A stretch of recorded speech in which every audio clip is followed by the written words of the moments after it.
স্বাস্থ্য কেনে হয় আমিও বহুতকেইটা খবৰ পাইছোঁ যে বাহিৰত অখিল গগৈৰ স্বাস্থ্য সম্পৰ্কে কিছু অপপ্ৰচাৰ চলি আছে বহুতে বহুত ধৰণৰ অপপ্ৰচাৰ চলাই আছে কিন্তু সেই সম্পৰ্কত আমি আপোনালোকৰ আগত তেখেতৰ MRI ৰিপৰ্ট এটা দাঙি ধৰিব বিচাৰিছোঁ য'ত লিখা আছে তেখেতৰ ৰাজহাড়ৰ C5 আৰু C6 স্লিপ ডিস্কৰ প্ৰব্লেমত তেওঁ ভুগি আছে আৰু হয়তো এইটো তেওঁ অপাৰেশ্যন কৰিবলগীয়া হ'ব পাৰে অনতিপলমে আৰু এই ৰিপৰ্টটো আমি আপোনালোকক দিব পাৰোঁ ৰিপৰ্টটো ইয়াতে আছে আৰু তেখেতে কিবা চিঠি দিছে নেকি হয় এখন চিঠি আছে তেখেতে এখন চিঠি দিছে সেই চিঠিখন মই আপোনালোকৰ আগত গাই দিছোঁ আৰু কপিটো আপোনালোকক মোৰ বিৰুদ্ধে শিৱসাগৰ বিধানসভা সমষ্টিত অপপ্ৰচাৰ কৰা হৈছে বুলি মোক জনোৱা হৈছে শিৱসাগৰৰ খিলঞ্জীয়া মুছলমান সমাজৰ মাজত মোক বিজেপিৰ এজেণ্ট বুলি অপপ্ৰচাৰ চলোৱা হৈছে এই অপপ্ৰচাৰ কংগ্ৰেছ আৰু বিজেপি দুয়োটা দলে কৰিছে আমি পূৰ্বে কেতিয়াও বিধানসভা নিৰ্বাচনত বা কোনো ধৰণৰ সংসদীয় নিৰ্বাচনত জড়িত হোৱা নাছিলোঁ নিৰ্বাচনত এনে ভয়ংকৰ অপপ্ৰচাৰ আৰু চক্ৰান্ত ৰচিত হয় বুলি জনাও নাছিলোঁ দুটা উদাহৰণ দিওঁ এক শিৱসাগৰ নগৰৰ মুছলমান বসতি প্ৰধান এলেকা এটাত আগদিনাখন কেইজনমান কংগ্ৰেছী যুৱকে মোৰ প্ৰচাৰ পত্ৰিকা বিতৰণ কৰিলে পিছদিনা সেই কংগ্ৰেছী কেইজনে সেইসমূহ ঘৰলৈ গৈ ক'লেগৈ কালি আমি যিবোৰ প্ৰচাৰ পত্ৰ বিলাইছিলোঁ সেইবোৰ ঘূৰাই নিবলৈ আহিছোঁ অখিল গগৈক ভোট দিব নালাগে তেওঁ জিকিলে বিজেপিত যোগদান কৰিব নম্বৰ 2 মুছলমান প্ৰধান এখন গাঁৱত স্থানীয় বিজেপিৰ নেতা কেইজনমানে এখন নিৰ্বাচনী সভা পাতিছে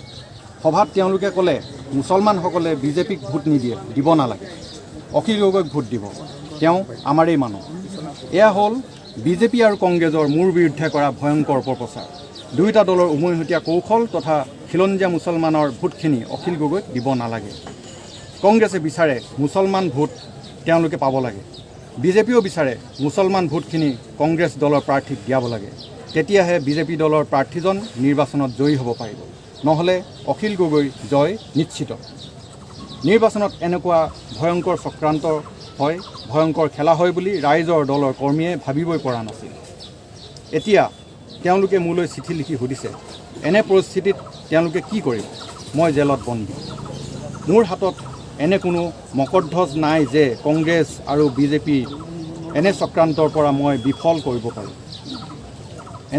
এনে প্ৰেক্ষাপটতে মই তলৰ চিঠিখন ৰাইজলৈ প্ৰেৰণ কৰিলোঁ আৰু এখন চিঠি আছে তেখেতৰ ইয়াত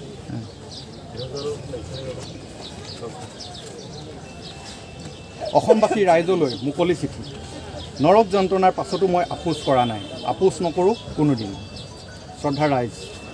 নিৰ্বাচনৰ বতৰত বিভিন্নজনে মোৰ সম্পৰ্কে বিভিন্ন ধৰণে অপপ্ৰচাৰ চলোৱা বুলি জানিব পাৰিছোঁ সেয়েহে মই আপোনালোকক মোৰ বন্দী জীৱনৰ আচল সত্যবোৰ জনাব খুজিছোঁ 1 নম্বৰ 17 ডিচেম্বৰ 2019 চনত পুলিচে মোক যোৰহাট জেলৰ পৰা গটিয়াই ভুকুৱাই গাড়ীত তুলি যোৰহাট বিমানবন্দৰলৈ আনে বিমানবন্দৰৰ ভিতৰলৈ অৰ্থাৎ হেলিপেডলৈ গাড়ী সোমোৱাই দিয়া হ'ল গাড়ীৰ পৰা নমাৰ লগে লগে কেইজনমান হিন্দীভাষী লোকে মোক পিছফালৰ পৰা ডিঙিত চেপি ধৰে হাত দুখন পিছলৈ নি কচি হেণ্ডকাপ বান্ধি এখন হেলিকপ্টাৰত উঠায় 2 হাত পিছফালে বান্ধি অনাত হেলিকপ্টাৰত প্ৰচণ্ড ৰ'দ আৰু গৰমত মোৰ সমস্ত শৰীৰ ঘামেৰে তিতি যায় খং ক্ষোভত মোৰ দুই চকুৰে চকুলো বাগৰি থাকে নম্বৰ 2 গুৱাহাটী ন্যায় আদালতত মোক থিয় কৰাই ৰাতি গোপনে আদালতৰ অনুমতি নোলোৱাকৈ বিমানলৈ দিল্লীলৈ নিয়ে পুৱতি নিশা 18 ডিচেম্বৰ 3মান বজাত নিয়াৰ মুখ্য কাৰ্যালয়ৰ 1 নং লকআপত ভৰাই দিয়ে এখন লেতেৰা কম্বল পকিমজীয়া তাপমাত্ৰা 3-4 ডিগ্ৰী চেলচিয়াছ নম্বৰ 3 18 ডিচেম্বৰৰ পুৱা 9মান বজাৰ পৰা মাৰাথান জেৰা আৰম্ভ কৰে জেৰা মানে কেৱল ৰাজনৈতিক বাক্যবান